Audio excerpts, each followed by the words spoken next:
Bizde kafelerde күндө той. Барсаң ал жерде жанагы күйөөсү жок кыздардын башкалардын боенгону жасанганы жакшы эмес.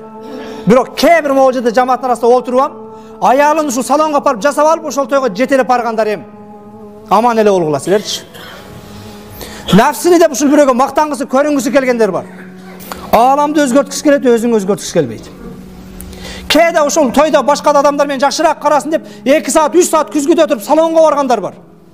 Аллах караган жүрөккө бир жолу карап кое электер, мечитте отуруп отурабыз. Кайра күзгү бар. Ар бир үйдө күзгү бар. Не үчүн? Чачын тараганга, башка акканга, көйнөгүн түздөгөнгө, жакасын түздөгөнгө. Жүрөктү карай турган жай намаздара караш керек. Оңолууну, өзгөрүүнү өзүбүздөн баштайлы. Ааламды өзгөртөм дегендер толтура, бирок өзү менен иши жок. Ал эми эреже, акыйкат, инналлаха ла югайру ма биқомин хатта югайру ма би анфусихим.